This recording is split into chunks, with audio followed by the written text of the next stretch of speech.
All right, I think we're cooking with gas. I borrow a piece of paper from someone. Like 2/3 of the class here, so you guys should get 2 points for being here. So make sure your name's on it.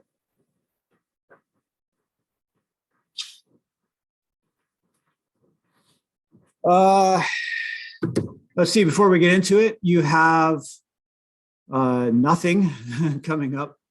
You have October break coming up. So enjoy yourselves, but do take the Mark David Hall, Did America Have a Christian Founding book home with you and start reading that. The Thursday after October break, I've set aside that class period to talk about that book review. And it's going to be a lot more helpful if you've actually read some of that book and can ask questions about it. Okay.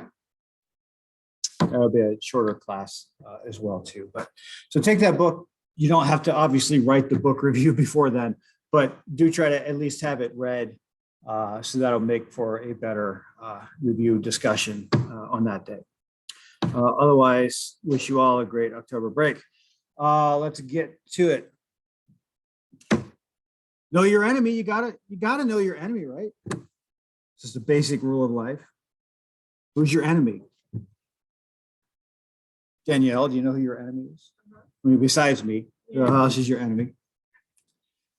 Did the colonists know who their enemy was?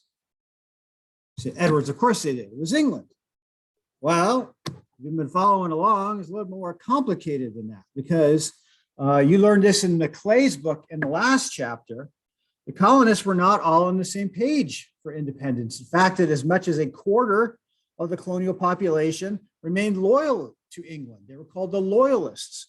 So while you were recognizing England as your enemy, you didn't know if your next door neighbor was also your enemy too. But as I've been trying to lay out in lectures, the enemy was more than just simply England. The enemy could be a person in a different class than you, right? As I said, as I tried to begin establishing last time, the American Revolution needs to be understood as a dual revolution. Yes, it was a struggle for independence from England, but it was also a struggle between classes, between an upper class trying to preserve the social order and a lower class wanting to wreck the colonial social order. A lower class that wanted to overthrow not just monarchy, but wanted to overthrow aristocracy as well too. And we'll see who ultimately wins this fight by the end of section 3 of this course, but we need to continue that discussion today. To again, double down on the ways that class conflict shaped not just this period, but the decision for independence itself. We're going to, for most of our time today, we're going to look at one particular city, tell a story about one particular city, what is going on in Philadelphia. The city of brotherly shove, my favorite city, colonial city, largest colonial city, about 30,000 people. What is going on in Philly during these years? So that's what we're going to look at. And my point is simply this: class conflict shapes the decision for independence in England. There were people who did not want to make the decision for independence. They tended to be of the wealthier upper classes. Ultimately, the decision for independence was driven by the lower classes of Philadelphia. That's where we'll end up, but let's get our way there, okay?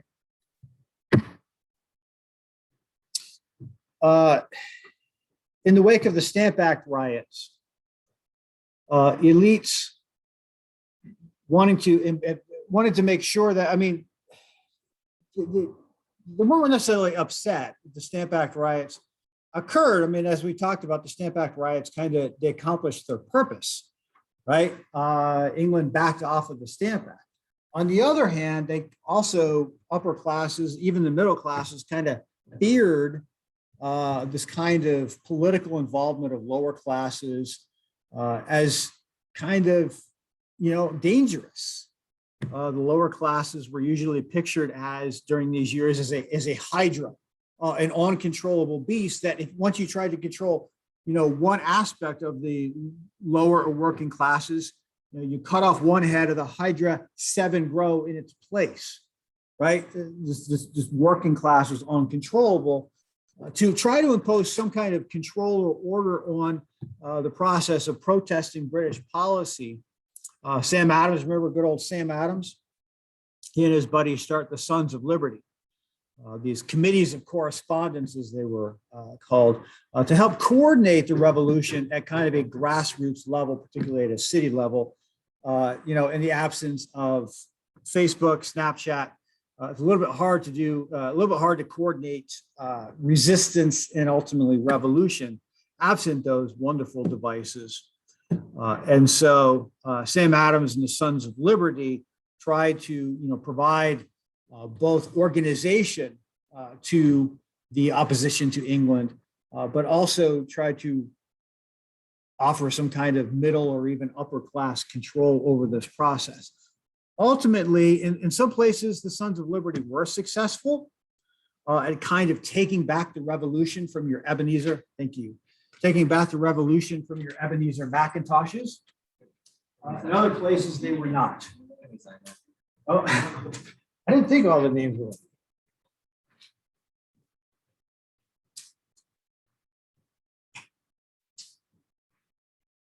And one of the places where things got out of control was in Philadelphia.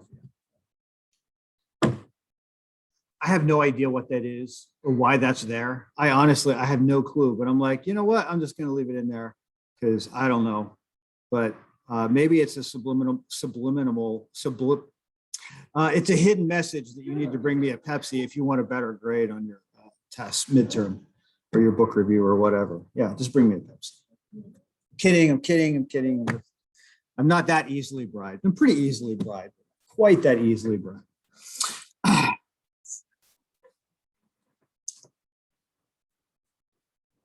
After the Stamp Act protests or riots, crowd actions, whatever you want to call them, England backed down, but it said we are going to impose a new series of taxes down the road, known as the Townsend duties. This is all, by the way, this tax stuff, I'm going through it pretty quickly. It's because you can get all this stuff in the playbook, standard textbook material.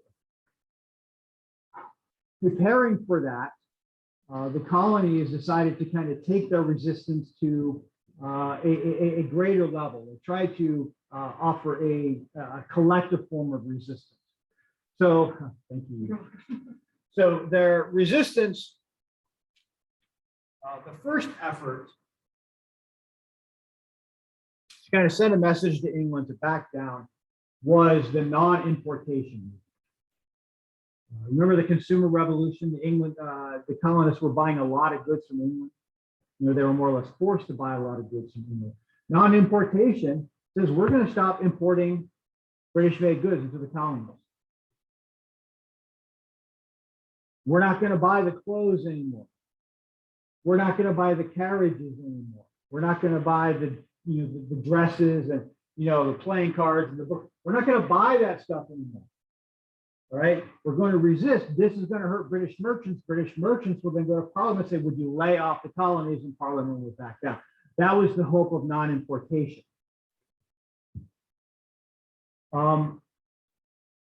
Here's the thing, like non-importation only works if everybody is committed to it.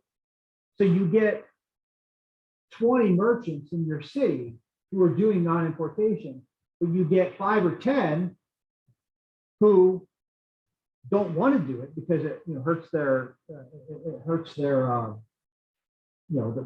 wealth, right? It hurts their standard of living, right? Non-importation is not going to work. And so to try to enforce non-importation, more committees of correspondence arose in cities. They were also known as committees of inspection and observation as well, too. And these correspondence committees, these inspection committees, understand, these aren't like government committees or anything. These are outside of the law. They're outside of the legislature in Pennsylvania. It's merchants. It's other Philadelphians, as we'll talk about in just a second, who are organizing themselves into committees to go around and observe and inspect and make sure that everybody's kind of towing the line. Just as an aside, the earliest symbol of resistance to British tax policy was the spinning wheel. Women were essential to this early stage of resistance to the colonies. As the colonies said, hey, we're not going to buy British clothing anymore. Women said to their husband, give me a spinning wheel. And women spun their own cloth, technically an illegal act. But this is the form that resistance took. Women led the way with spinning their own clothes. This was during non-importation. But again, non-importation only works as long as people are following it. And so in all these cities, these kind of civilian groups, these committees of inspection and observations are forming to make sure that everyone's playing along with non-importation. Or one of the committees of inspection and observation was popularly known as the Merchants Committee. And big surprise, it's merchants, it's large shopkeepers, it's wealthier individuals who are committing to non-importation and are going to try to police each other. But other Philadelphians wanted in on the action too. They didn't necessarily trust the merchants to police themselves. And so besides this merchants committee, a so-called mechanics committee also formed. These are the year 1767, 1768, these committees were forming to try to enforce non-importation. The mechanics committee. Now, mechanic, you're thinking auto mechanic, and you're not that far off, honestly. Because a mechanic in our day is a skilled worker, right? The guy who works on your car is a skilled laborer. Mechanic was a general term at this time to refer to a member of the working class, but the member of a more elite working class. Mechanic referred to a skilled worker, like a craftsman or a cobbler, a tailor. The mechanics were composed of everything from small shopkeepers to skilled laborers. They're also known as artisans, workers who had a particular art. Okay, these mechanics formed their own community. And look, this just doesn't happen. This is a class. We've kind of talked about this already. Boston's governor, lieutenant governor, upset about the town meeting. Philadelphia is even in many ways more aristocratic than Boston, run by a wealthy Quaker elite headed by John Dickinson, the guy we talked about in the last class. Really close, really aristocratic, and all that belief that only persons of wealth and education should exercise political power. And so mechanics, even like skilled laborers, even the top of the working class chain, should not be involved in politics. And so for the mechanics to take this on, it really was novel. And the merchants made sure they knew that. They were constantly ridiculing the mechanics committees for being silly, illiterate, ignorant, all these kinds of terms thrown around at the mechanics for taking on this task. But the mechanics, well, for one, they're upset with England for these policies, these tax policies, quartering of soldiers. They wonder what England is doing. But they're also upset with the wealthy too. We have to understand the way that the crisis with England is setting off long-standing class tensions. Let me give you just an example of one of those class tensions, symbolized by the dung cart. You see pictured up there, the dung cart is exactly what it sounds like. It is a cart that hauls dung, crap. Philadelphia is a pretty populous city. You want to get around the city pretty quickly. What do? Jump on a horse. Horses have emissions problems, don't they? Yeah, imagine the tons of crap dumped in the streets of Philadelphia every day. You need a public service in the form of a dump cart. You need somebody whose job is to go around and clean up all the day's dung and take them to maybe recycle them, or just take them somewhere, just get it off the street. And it's a public service paid for by taxes. The people of Philadelphia are taxed for supplying the income of the dump cart service. But here's the thing: the mechanics realized or recognized that the dump cart never came to their neighborhoods. The poor and working class neighborhoods, the dump cart rarely, if ever, claimed to scoop the poop. Whereas the dump cart could be seen regularly on the streets of the wealthy, keeping those streets quite clean.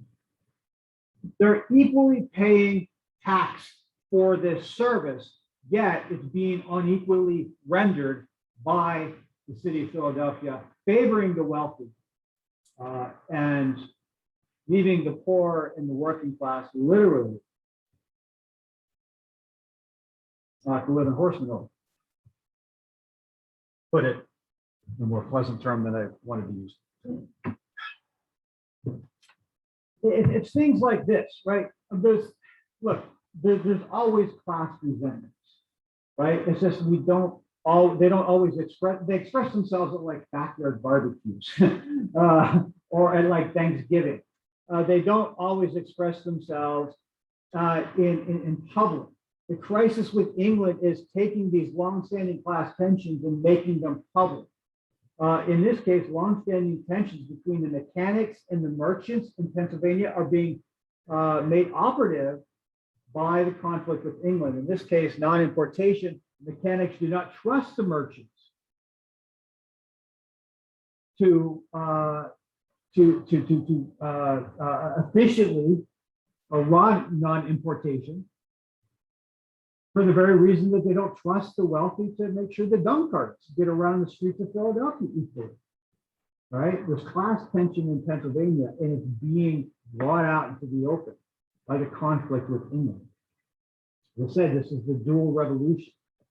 These two classes of individuals who lived in a kind of coexistence, certainly not harmony, but in coexistence, are coming increasingly into open tension, and it is the crisis with England that's bringing it on. So the mechanics are getting upset with England. The mechanics are also getting upset with the wealthier sorts in Pennsylvania.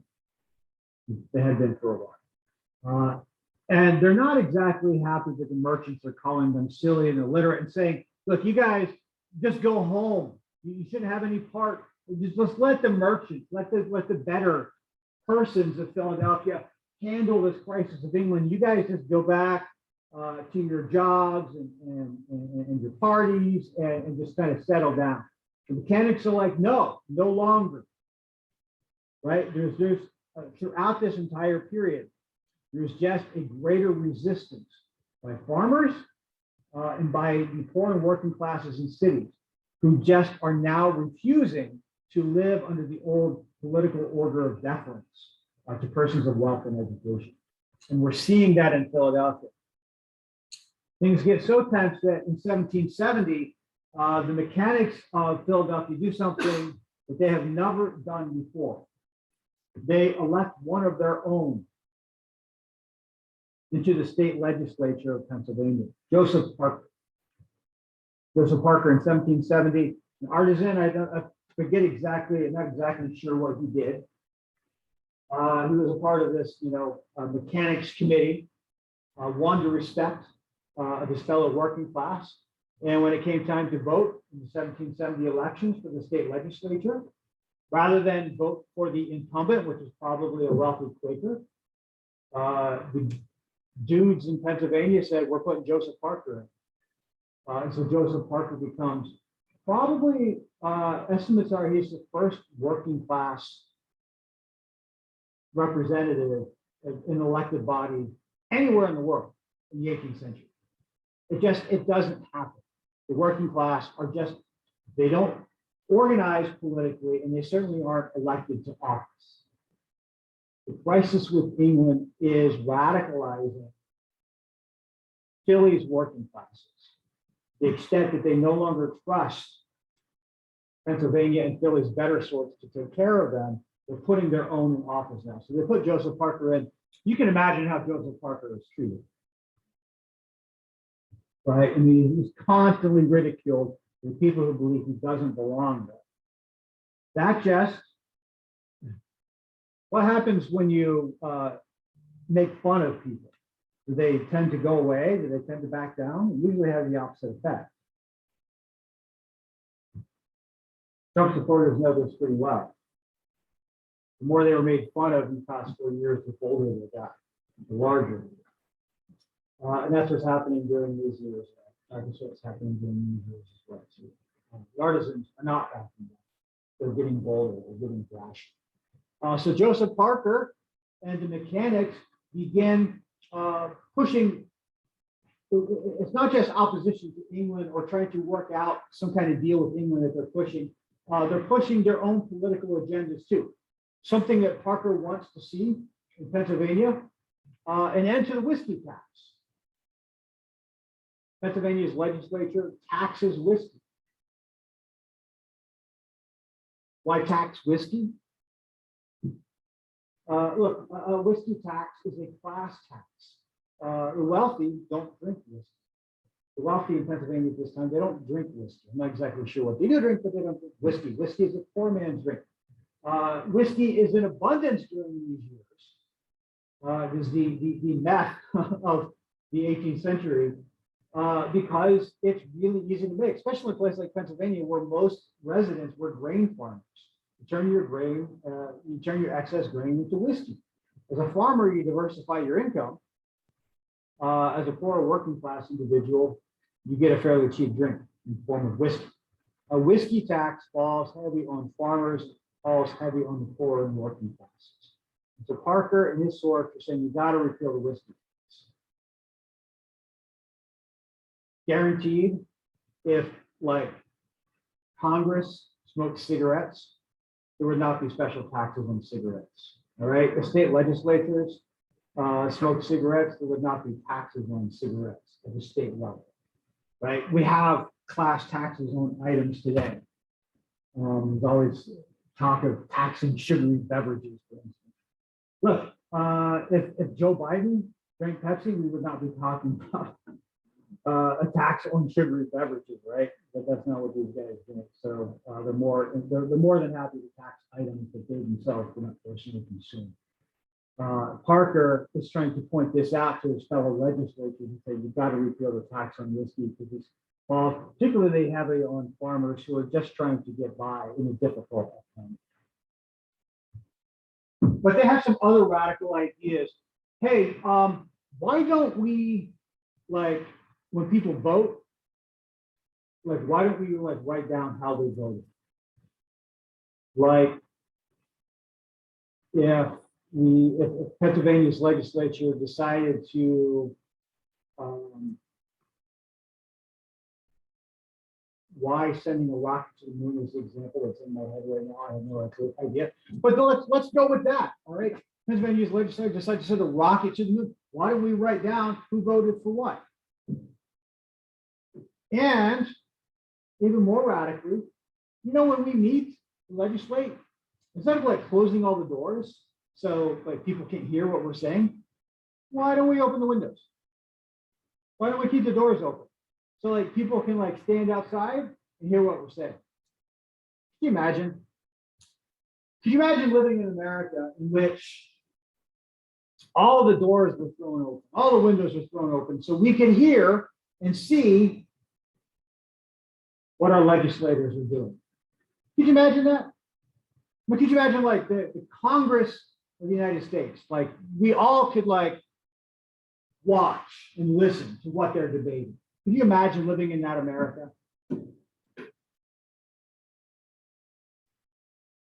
Oh, smart. Okay. A few people are smiling, right? You live in that America. It's called C-SPAN. we've opened the doors, we've opened the windows, right?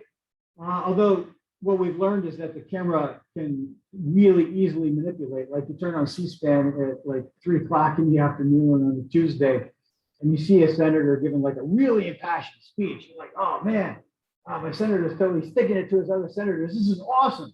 And the camera pulls back and you realize he's the only one in the room because all of his other senators are off fundraising.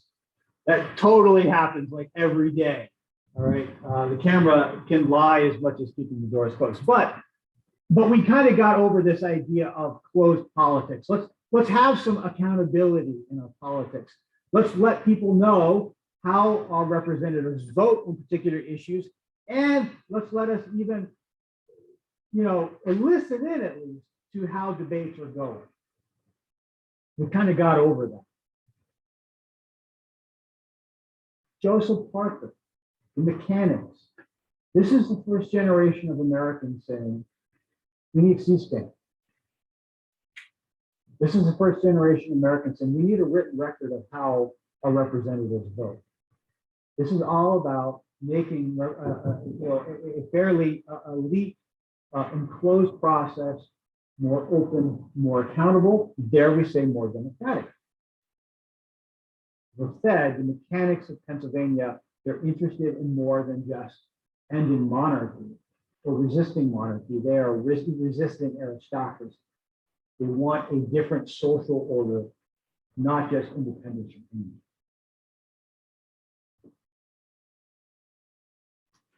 A reasonable request from our standard, much too radical for the 18th century. One Pennsylvania legislature writes to another, this is a direct quote, "It is time the tradesmen were checked. They take too much upon themselves. They have grown too powerful."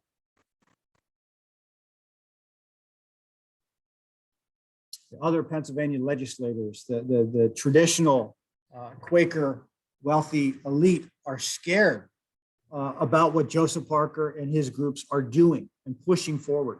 And it's like, it's time to stop this, right? Do you know your enemy? The enemy at this time was not just simply England. This was a conflict that was pitting colonists against colonists along class lines.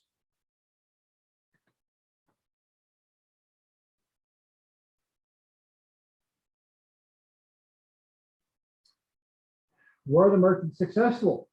Did they check the mechanics? No, they didn't. Because there's more mechanics than there are merchants. Things begin to really get out of control around 1774 in Philly, when the mechanics decide it's not enough to just have our own committee of inspection and observation. We're going to take over the merchants committee. And so in the summer of 1774, the mechanics all flood into the merchants committee. They're having elections, and mechanics show up. Right? This is an open process, and any person from Philadelphia can come in and join. The mechanics all come in. They take over the merchants committee. The merchants all had their slate of people who were going to lead the merchants committee. The mechanics voted them all down. They put all their own people in. So you have in Pennsylvania, you have a state legislature that, with the exception of Joseph Parker, you have a state legislature which is still very conservative, still very constituted of wealthy, educated, mainly Quakers. We're part of this group. But you have this kind of other government. You have these committees of inspection and observation that are almost like an alternative government, right? Since 1767, 68, when they first formed, they've almost become like a second government, or a government of the streets, certainly a popular government in Philadelphia. And so the city of Philadelphia, 30,000 strong, is deeply divided along class lines. Pennsylvania is divided along class lines between kind of the old guard and this kind of rising class of politically active mechanics. Why is this important? What else happens in 1774? See, well, you guys remember the Maclay book. What is going on in 1773 and 1774, colonial-wise, not just in Philly?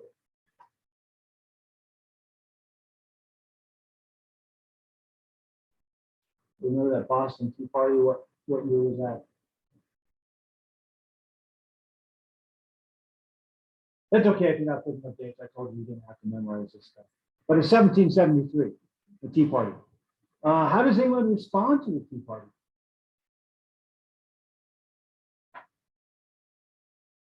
Does England back down the way that they backed down at the Stamp Act riots? No, they don't. They militarily occupied the city of Boston. The intolerable, as the colonists called them. Look, if England was, I tried to suggest that British policy during these years is a lot more reasonable than Americans often give it credit. But if England was trying to avoid escalating tensions between herself and her colonies, the military occupation of Boston was a really, really bad move. It sent exactly the wrong message. What it did was freak out all the other port cities who thought, if England can do this to Boston, what's going to keep them from doing it to Charleston or New York or Philly? And so in response to the military occupation of Boston, the Continental Congress was formed. We're even meeting in Philly. Continental Congress, why should you know that? The people we call our founding fathers, the guys, the 50 so guys or so who are going to sign the Declaration of Independence, that's the Continental Congress.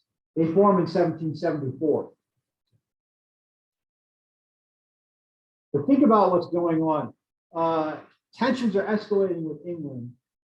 The guys we call our founding fathers, they're all getting together for the first time to try to work out, olive branch with England or independence from England. They're trying to figure that out.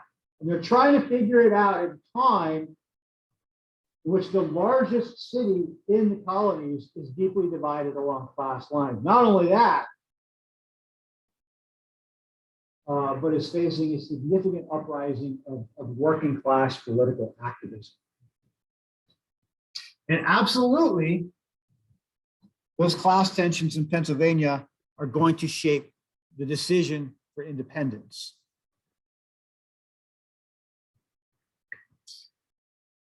As 1774 passes into 1775, 75 into 76, here's what we see going on in Pennsylvania. You have a legislature composed of wealthy Quakers like John Dickinson, who keeps saying olive branch. They don't want to make a decision to break away from it. Whereas you have mechanics committees and the merchants committee composed of mechanics. You have the working classes of Pennsylvania, but particularly of Philadelphia. And what these guys are saying is independence. The drive for independence in Pennsylvania, the drive for independence in Philadelphia is not coming from the wealthy. It's coming from the working class.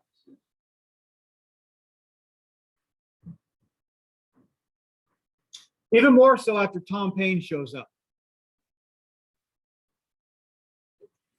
Tom Paine will help provide leadership for Philly's mechanics class. Now, you know Tom Paine well or you should know Tom Paine well from the Maclay book. I'm not going to spend a lot of time on this side of Tom Maclay, on this side of Tom Paine. You know Tom Paine from his writing of the book Common Sense. Right? I said there were two publications during these years that were really influential, that a lot of colonists they weren't necessarily reading Common Sense, but they were engaging with Paine's ideas at like bars and stuff, because that's what you did, right? You know, you go to hang out at coffee houses and discuss big ideas. That's what you do at coffee houses, right? You discuss big ideas, right? I mean, you don't like watch TikTok, You don't stare across from your best friend and like you both don't, you never say a word to each other. You don't like watch TikTok and drink coffee. No, you go to coffee houses because you want to discuss big ideas, right? I mean, that's what's going on. You're college students, so that's what you do. You don't go and watch TikTok videos at Big B Coffee, right? Right? Yeah, yeah, yeah, yeah. The colonies, particularly in the cities, are debating Tom Paine's ideas. One of those publications, as I said, was Dickinson's Letters from the Farmer of Pennsylvania. Even more influential was Tom Paine's comments. And I'm not going to go into the detail. You can get that from the Flays book, but it's pretty obvious what his point is. It's common sense that there has to be a parting between England and her colonies. He goes through and presents all these different arguments. He presents biblical arguments. He presents geographic arguments. He presents all kinds of arguments, but ultimately it comes back to, guys, it's common sense. There has to be, or there's going to be at some point a parting of the ways. Let's just get it over with. Let's just make the decision right now. It's going to be hard, but let's just do it. All right, it's common sense that this split has to happen. So Paine is influential in that regard. The founding fathers who had made the decision early for independence, Boston, as you might expect, being under military occupation, they went to Philly in 1774 saying independence right now. It's Pennsylvania and New York and Virginia that are all saying, no, Olive Branch, let's work things out. There's no way we can take on the world's greatest military power and defeat them. Let's not break away from mom. So the Adams family were very happy to have Tom Paine come along and present common sense. On the other hand, they recognized in Tom Paine somebody who did not respect, somebody who was a little more radical than they were in terms of politics. For something that he, just one example of this, Paine recommends in the book Common Sense a unicameral legislature as opposed to a bicameral legislature. And he's like, what the heck does that mean, Edwards? Stay tuned for a future lecture, okay? But the point is, people like John Adams, for instance, they loved that Tom Paine was coming along and making this compelling argument for independence. On the other hand, they believe that Paine is a little bit too much on the Democratic side of things for their liking, and they're kind of concerned. John Adams will write to his best bud, his bro, Tom Jefferson, and will say this is probably my favorite quotation, certainly my favorite quotation from this class, maybe my favorite quotation in all of American history. Adams writes this to Thomas Jefferson: "What a poor, ignorant, malicious, short-sighted, crapulous mass is Tom Paine's common sense." Crapulous mass, that's you people. You're the crapulous mass, according to John Adams. Now, eventually, when you get your degrees, then you won't be the crapulous mass anymore. John Adams might, have a scotch with you at that point. But for right now, you're the crapulous mass who are, a little too democratic for Adams's taste. Crapulous mass. I mean, we've lost something, I think, since the 18th century. So, world's greatest extra credit assignment. I'm going to allow you to go 18th century on me. All right. Potential 10-point extra credit assignment. I want you to take me down 18th century style. All right. You're going to have to do some research. You're going to have to find yourself a good 18th century illicit terminology website. They're out there. Students have been doing this for a while. And you're going to have to write up an entire paragraph taking you down. All right, just completely shredding the 18th century style in the way that John Adams took down the crapulous mass. You got to take me down. All right, your score is based upon how long you make me cry, right? Right. I mean, if I'm just like out for like a half hour or so, you probably got a 10 there. You really put the work in. So if you made me cry, you've done a pretty good job with your insults. Seriously, it's fun. I still exchange insult, 18th century insults from former students in here. They call me an Irish apricot. I call them a cumberworld. You don't know what those terms are, but Lord willing, some of you will know what they are. So,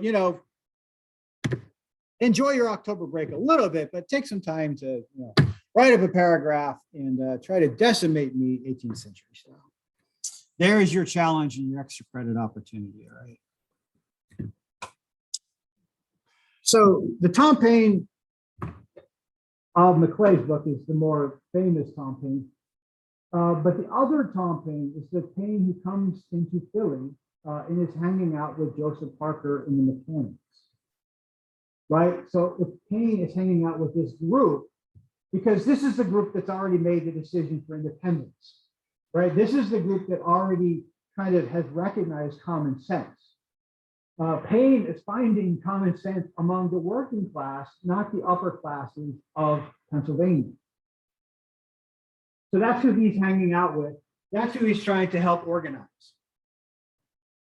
And so with people like Paine and Parker leading the way, things come to a head in the spring of 1776.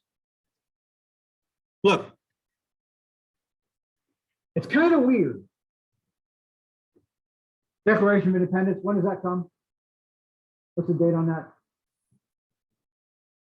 1776 and July 4th. Or July 4th, yeah. July 4th, 1776. We're already at war with England for a year by now, even over a year. That Lexington and Concord stuff, you remember? Don't you see the whites of their eyes at that grade school stuff we get? That's 1775. We're already fighting England at this point. And the people who call our founding fathers are still trying to decide if we should declare independence. We're already fighting England at this point. Americans are already dying fighting the British. The people who call our founding fathers are still trying to decide, should we break away from England?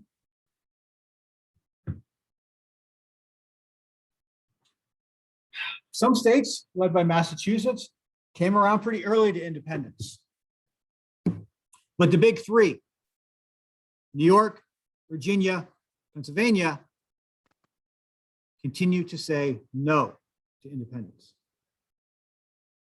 1775, we're fighting the British. 1775 passes into 1776. Still, New York, Virginia, Pennsylvania still says no. When is the Declaration of Independence signed? July 4th? April of 1776. Virginia, New York, Pennsylvania, still no. John Dickinson makes it clear that he will never, ever vote for independence from England. These are the people we call our founding fathers, members of this Continental Congress, and as late as April of 1776, they're still saying no to independence.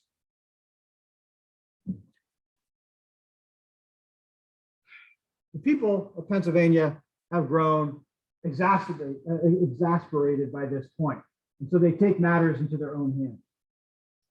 In May of 1776, something happens in Pennsylvania that has never happened before. John Adams, he's there in Philly for the Continental Congress. He goes out, he looks outside in center Philly. On a particular day, I forget what day it was May of 1776. He says, "This is the first town meeting I've ever seen in Pennsylvania." There's a reason for that. Pennsylvania doesn't have town meetings. Philly doesn't have a town meeting structure. It does now. Because the mechanics, and Parker and Paine are so fed up with John Dickinson and the state legislature and their refusal to admit common sense, to make a decision for independence.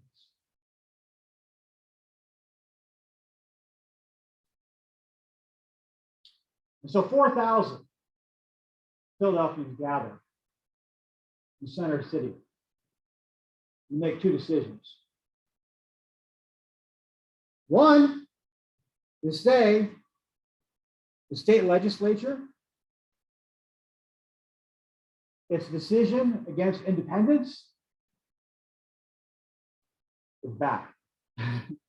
It's back. It's dividing us from other colonies who have already made the decision for independence. Right? It's told that our legislature, John Dickinson and his delegates to the Continental Congress are holding us back. Second thing the crowd decides. Apparently, there was one person dissenting out of 4,000. The second thing they decide is the state legislature of Pennsylvania, because it does not speak for the people, is no longer our state legislature. We're going to write up a new constitution. What do you call it when a group of people get together and say, we don't like the old government, we're going to create a new one? What do we call that? A revolution? A coup? A coup potentially happened in Pennsylvania in May of 1776 along class lines. As the mechanics or the crowds led by the mechanics in May of 1776 say, we are so far down the road for independence that we don't even care anymore what our elected representatives say. It doesn't even matter. We're just going to throw them out. We're going to create a new constitution, and that's how we're going to get around making the decision for independence.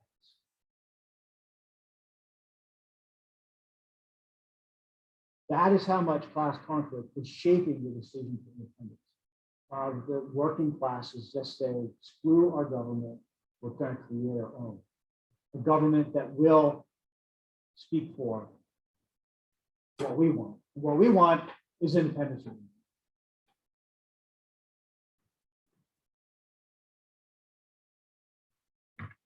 Pennsylvania's legislature backs down. They tell their representative, John Dickinson and his group, they tell them, look, you guys are free to vote what any way you want to. After this meeting in May, this coup that is rising in the streets of Philadelphia, state legislature backs down and says, you guys are free to vote any way you want. Dickinson makes clear, hey, I'm still not going to vote for independence. Ben Franklin, who is going to vote for independence, tells Dickinson, dude, you don't need to be in the room when we vote. There's a wonderful scene in the John Adams series where, the one episode is all the kind of what's going on at the Continental Congress, trying to work these things out. There's a wonderful scene where, they come back to Pennsylvania. That Pennsylvania, what do you decide? And Dickinson just walks out of the room because for one, he's Quaker, he's a pacifist, so going to war, this is not really an option. So he never ends up voting for independence. I mean, he was one of the leading revolutionaries in 1760, 67, 68. He's not even in the room in 1776. He has to leave, and he never makes a decision for independence. Instead, he puts out a letter complaining about how the people of Philadelphia have abandoned him. A friend of his writes a letter back, basically telling him to shut up. His friend writes this to him: do justice to your, quote, unkind countrymen. Dickinson had apparently called Pennsylvanians unkind countrymen. His buddy says, do justice to your unkind countrymen. They did not desert you, you left them. Possibly they were wrong in quickening their march and advancing to the goal with such rapid speed. They thought they were right. And the only fury is another word that Dickinson used. The only fury they had against you was to choose other leaders to conduct them.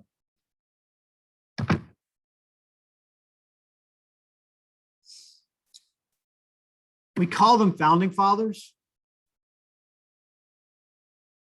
We have to realize that in some cases, in some situations, they were in fact forced founders.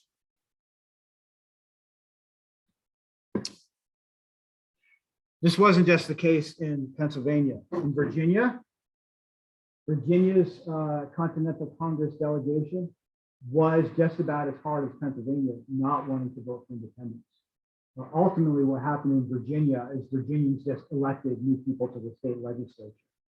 And those people, these new candidates promised to vote for independence if they were elected, and Virginians elected in office. So it was a much more peaceful process than happened in Pennsylvania. Similar thing happened in New York. But very quickly, Virginia, New York, Pennsylvania, they all shift. They all shift because of popular pressure from below, this other American Revolution. So you have your John Adams, who get there, the decision for independence. They get there on their own. You have others like Thomas Jefferson and Ben Franklin. They have to be forced by your Tom Paines and Joseph Parkers and mechanics to vote for independence. And then you have your John Dickinsons who never get there. We venerate these men as the leaders of our American Revolution, confidently making the decision for independence. And there is some truth to that. There is some truth to that.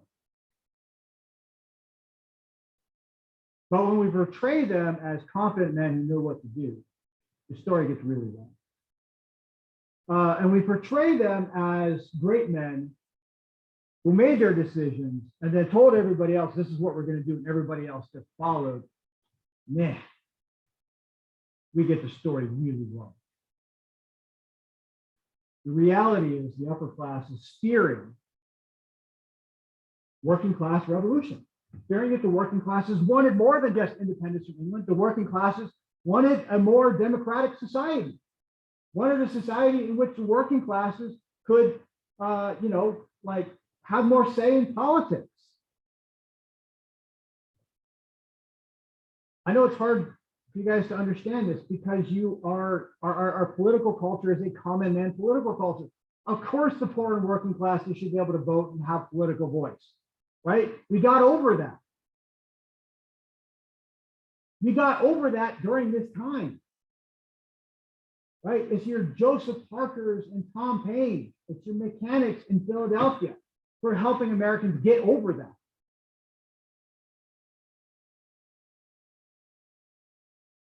With a little help from Thomas Jefferson. Your Adamses, your Washingtons, your Hamiltons, they never get there. They never support democracy.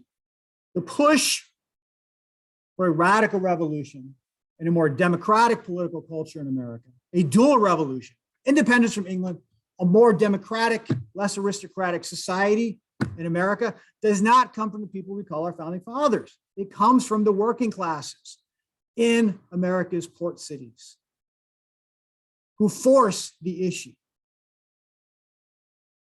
In some cases, like in Virginia, and just electing a different slate of leaders, in Pennsylvania, through potentially overthrowing the government altogether.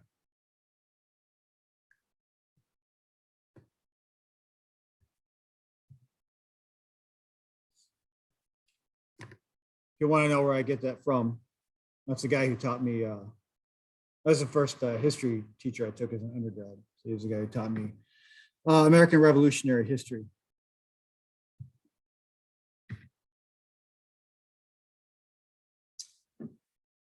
Now the second part of the lecture. If I just stopped here, we would get kind of one side of the American Revolution, the side of individuals, whether of wealth or of lower status, socioeconomic status, but still a perspective largely of people who had immigrated from Europe into North America during this time. There were other people in the colonies at this time.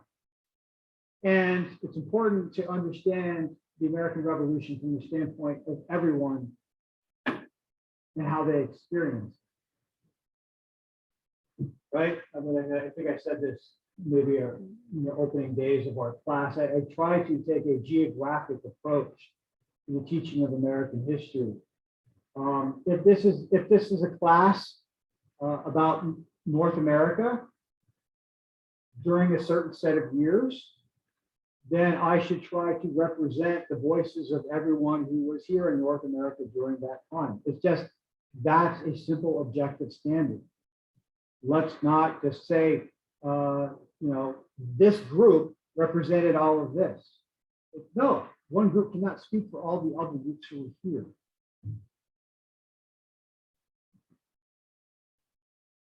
Women experienced the revolution different than men? We'll talk about that more in a future lecture. There were still Native Americans in North America. Yeah.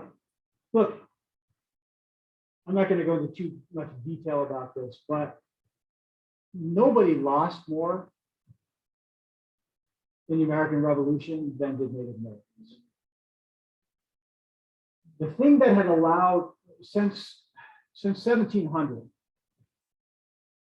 the thing that had allowed Native Americans to continue to exist in the eastern half of the United States was their ability to play the British and the French and the Americans off against each other. Native Americans played both sides because their ultimate goal was survival, independence, remaining separate from these groups. That's what they wanted. And the best way to do so was to get the British, the French, the Americans all fighting each other so that they would not be coming after Native Americans. The French and Indian War ended the French presence in North America. That's why Pontiac was so quick to act during that war to try to start playing the British off as a safeguard against the Americans, because they knew what the Americans wanted. They wanted to expand west. Let's see if we can play the British off against the Americans. And so there was continuing hope for Native Americans that they could continue to exist in North America, as long as they could use the British to keep the Americans within their bounds. The War for Independence ended British rule in North America and ended the buffer zone for Native Americans. Now, Native Americans only had one group of immigrants to deal with, the Americans, the worst ones, because Americans made it plain what they wanted. We had a whole lecture on this, right? The Americans want to expand west. They're going to do so by any means necessary. Even if they have to go to war. We don't talk about this war, but squeezing between the French and Indian War and the War for Independence in 1774, George Washington and Virginia went and were fighting in Indian country. Why? Because they wanted that land. Native Americans had a chance to remain in the eastern half of the United States as long as they could keep the British as a buffer against the Americans. With the British gone, Native Americans had to deal with the Americans, and there was no dealing with Americans. Because Americans wanted nothing less than the removal of Native Americans, eventually from the eastern half of the United States. But the flow of North American history from 1776 all the way up till 1934 is Americans pushing the Native Americans further and further and further and further west. And there's nothing Native Americans can really do about it because they were decimated by war and disease. Nobody lost more than Native Americans. So while we celebrate the American Revolution on behalf of one group of people, we need to remember it was a travesty for another group of people.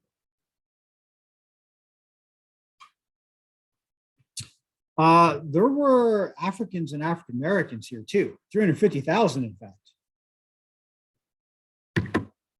And they had their own American Revolution. To kind of anchor this story, I'm going to tell you the story of Thomas Peters as a way of anchoring the story of how did enslaved persons, Africans and African Americans, how did they experience the American Revolution? Thomas Peters showed up in North America in 1760, brought over in the Middle Passage on a British slave ship, sold to a planter, I believe in South Carolina. Peters was a member of the Yoruba tribe. Here's the thing, Peters did not like being a slave. Go figure. And so he kept running away.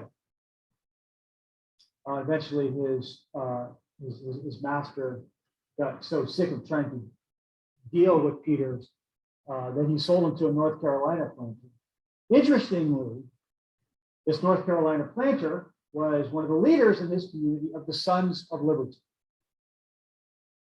I want you to think about this for a minute. A son of liberty owned slaves. This is the great paradox of our American Revolution. How did a generation of people complain about their liberties being stolen from them while they continue to steal the liberties of other people? At this point, it's because of skin color. How do we reconcile that our war for independence was led by slave owners? Did they not see the abject hypocrisy of continuing the institution of slavery while complaining that England was oppressing, even enslaving them? Did they not see this hypocrisy? And the answer is, as McClay also pointed out, they did. They did understand the hypocrisy. Look, and here's something to consider. I know that, when the slavery issue, but there's a number of other issues that fall along these lines. Have you ever heard this? Like, well, we shouldn't condemn people in the past for their moral attitudes because everybody thought that way. I mean, that's just normal, right? So I recently, learned this in the last couple of years. Two of the great revivalists of the Great Awakening, Jonathan Edwards and George Whitefield, they were both slave owners.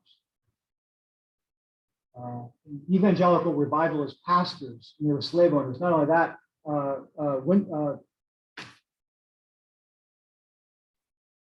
Whitefield, right? Yeah. Whitefield. George Whitefield. There we go. Whitefield. George Whitefield. Not only did he own slaves, he wanted to expand slavery in Georgia. And it's easy to say, well, everybody thought that way at the time. But it's not true. You can always find people in any time that say, hey, what my generation is doing is wrong. So you could, we can talk about the Puritans enslaving Native Americans and say, wow, everyone is doing it. So you really can't judge them as just the norm of the time. Look at Roger Williams. He left the Puritan community in part because he didn't believe it was right to enslave Native Americans. And in the 18th century, you can say, well, everybody owned slaves, no big deal. Well, everybody owned slaves, so you really can't condemn them. It was just normal. So was the fact that Quakers in Pennsylvania, not all, but in general, Quakers were anti-slavery. They loved the coming of the revolution. Quakers were outspoken because they had been outspoken for generations, for decades. And the slavery thing, it's terrible. It's awful that we do this to human beings. Quakers, their theology is all about equality. This holding human beings enslaved runs, at least should run. Some Quakers owned slaves. They were generally kicked out of Pennsylvania, left Pennsylvania voluntarily. But Quakers stood as testimony that slavery was an immoral institution. So if you're ever tempted to go down that, well, we really can't judge people in the past for owning slaves because everybody was doing it. Everybody wasn't doing it. All right. I have no problem with condemning people in the past using contemporary moral standards. Because usually the moral standards that I'm using, somebody at that time was using. Somebody at that time was saying exactly what you're doing. And that's going on at this time. Quakers were there saying, look, what you guys are doing here is wrong. Slavery is wrong. How can you talk about England enslaving you when you continue to enslave persons just because their skin color is different? And the thing is, that message generally got out. It's during the War for Independence that slavery starts to break up. Now, there's some reasons for this. Just as an aside here, Pennsylvania is actually the first state to end slavery in 1780. It's doing so part because of the Quaker presence there. It's doing it part because the recognition of the hypocrisy of holding slaves at a time that you're fighting for your independence. But it's also coming about by the fact that, well, one, Pennsylvanians never relied that much on African slavery, and two, when the War for Independence so disrupted colonial society that tens of thousands of slaves ran away from Philadelphia into Canada. And so at that point, it's like, why continue this institution when there's almost, most of the slaves who were in Pennsylvania have run away? So my point is, slavery begins to end in states where it can end easily.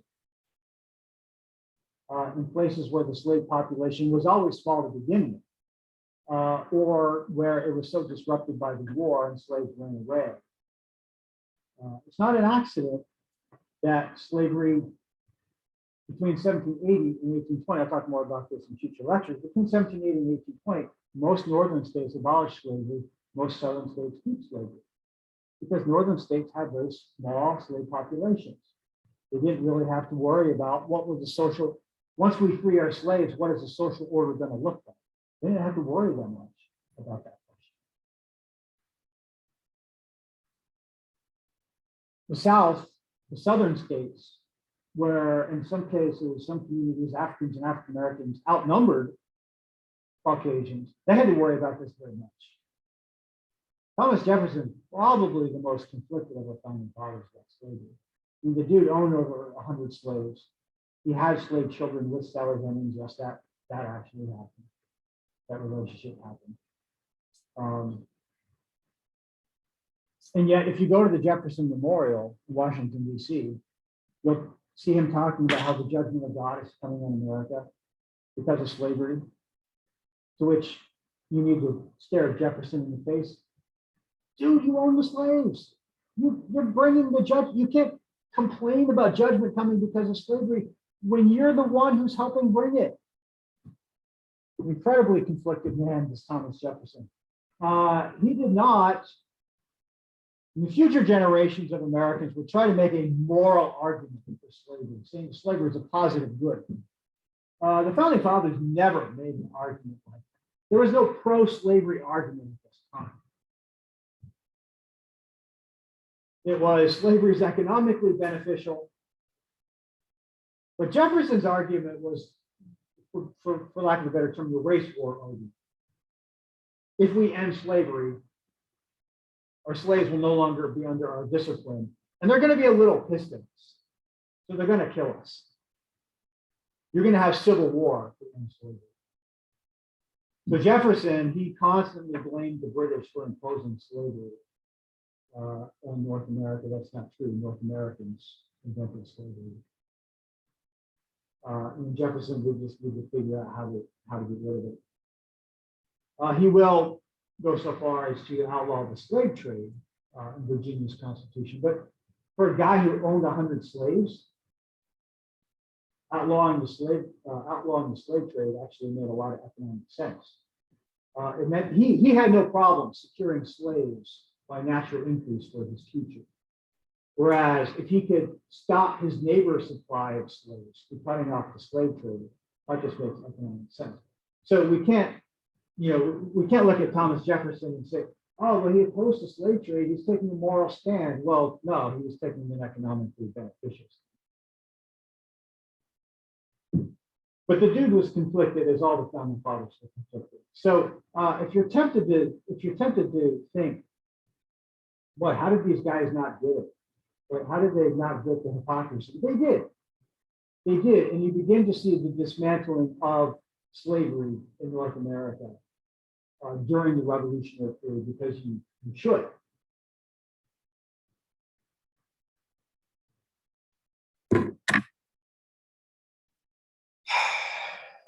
But here's the thing.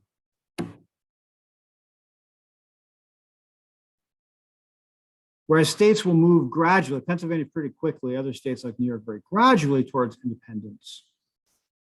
Independence does come to some slaves during this period, but it is offered by the British and not by the Americans. So we need to talk about Lord Dunmore's proclamation.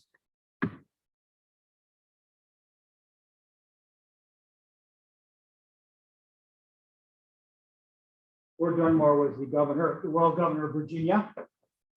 He sees the colonies beginning to form in 1775. He sees them beginning to form militias. The dude's kind of scared, right? You know, when are they going to come after me?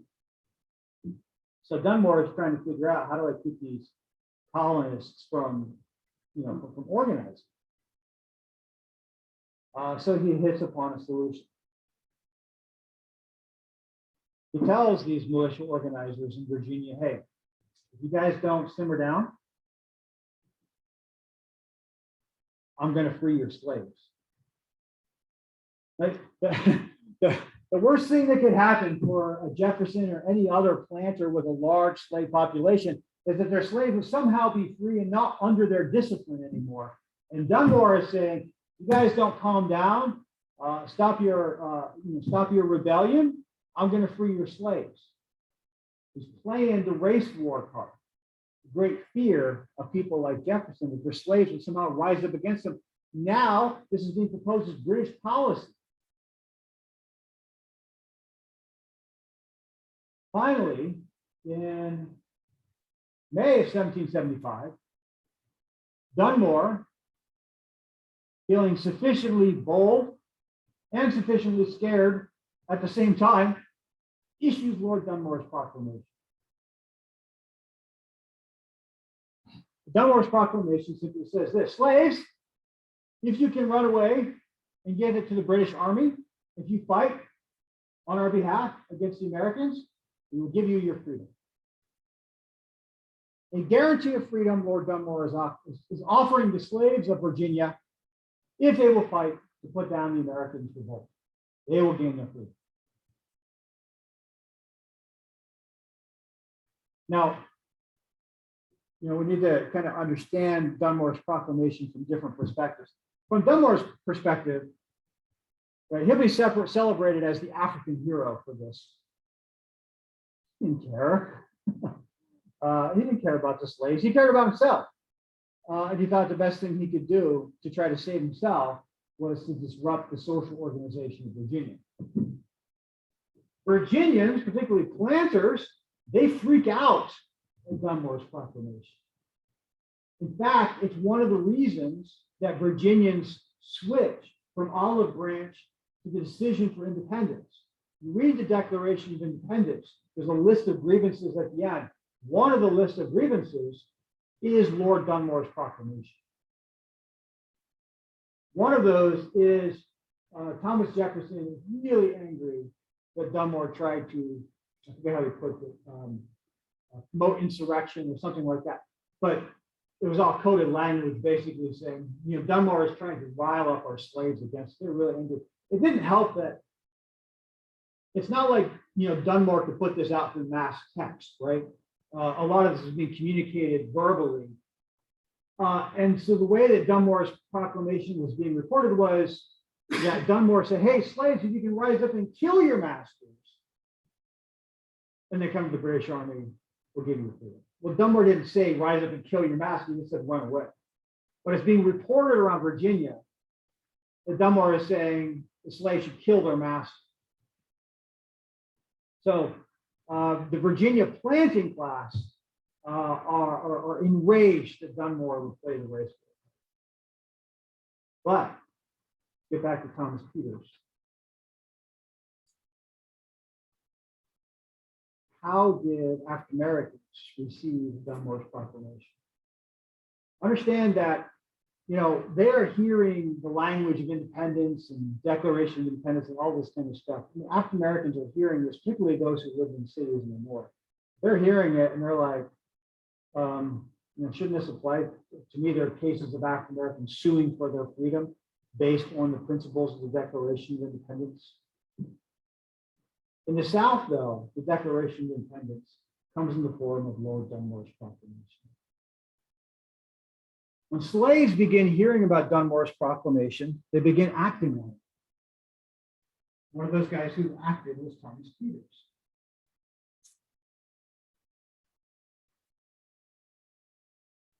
In the fall of 1775, as the Red Army was making its way into North Carolina, Peter's master, that Sons of Liberty, he and his family hightailed it out. Thomas Peters went the other way. He and his family ran to the British Army, as did tens of thousands of slaves in the South during the Revolutionary War. Now, it's true. Some slaves did fight on behalf of the Patriots, but not nearly as many as fought on behalf of the British Army. In fact, in 1777, England made it official policy. Any slave who comes away and joins the British Army and helps fight to put down the rebellion will gain their freedom. This is official military policy. George Washington was a lot more reluctant to do that for the Continental Army. So England gets there first with promising freedom to slaves if they will help put down the rebellion. So understand that the revolution was a time of independence for African Americans, but it was being offered by the British. So Peters and tens of thousands of slaves ran to the British Army, fought on behalf of the British Army. How did that work out? Honestly, not that well. England's army had a smallpox epidemic. I know you guys have no experience whatsoever with pandemics, but there was a smallpox pandemic during these years, and it killed a lot of those animals. Others, once the War for Independence ended, England, as a kind of favor to the colonies, re-enslaved a number of runaway slaves. So the promise of Lord Dunmore's proclamation is not really fulfilled, except for when it works. In Thomas Peters' case, in the case of about 3,000 other runaway slaves, they made their way to the British Army. They fought on behalf of the British Army to put down the American rebels. At war's end, the British Army takes them to present-day Nova Scotia, where they establish a free colony of former enslaved people.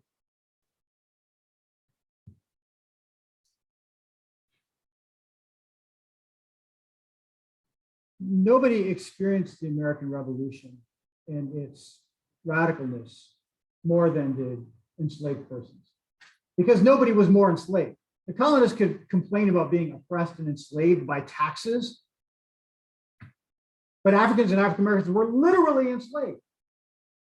And so when they gained their freedom, like Thomas Peters gained his freedom, they understood freedom in a way that Americans could never understand freedom.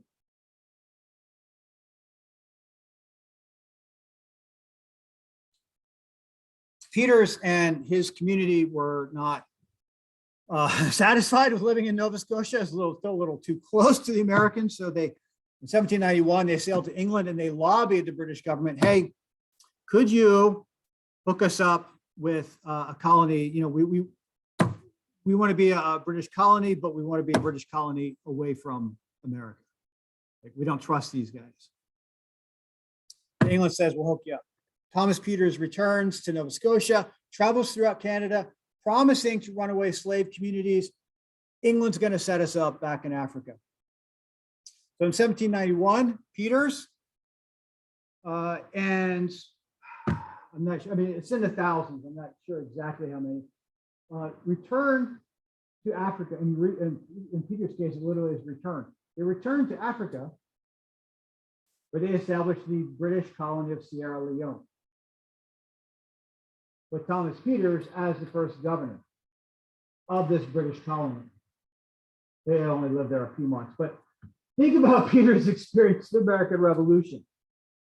He begins this time as an enslaved person in North America. By the time it's all done, he is back in Africa, now the governor of a British colony. Nobody experienced freedom more than did people like Thomas Peters, because nobody was more oppressed or enslaved than people like Thomas Peters. So my point is, we need to understand the American Revolution from the standpoint of everybody who was involved in it. We can't just understand the American Revolution from the standpoint of George Washington and Thomas Jefferson. We need to understand it from the standpoint of Joseph Parker and Thomas Peters. And eventually we'll see Abigail Adams as well too, because they all experienced this event. And the final thing I'll say is this. If we continue to tell the lie that John Adams said we would, that Ben Franklin smote the earth and out popped George Washington, if we continue to tell this great man history of the American Revolution, then we really don't understand the American Revolution. The American Revolution, for the majority of the people who participated in it, for those guys who drove Washington across to Delaware, this was not simply just a war for independence from England. This was a war for independence from aristocracy.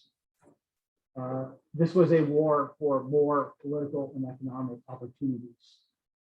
This was a war to create a new social order in North America, one that was open to all classes, not just to persons of wealth and education.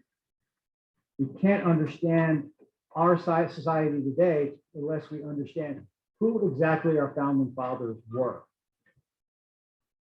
And it's not just your Washingtons and Jeffersons, it's also your Parkers and your Peters as well too. Have a good October break.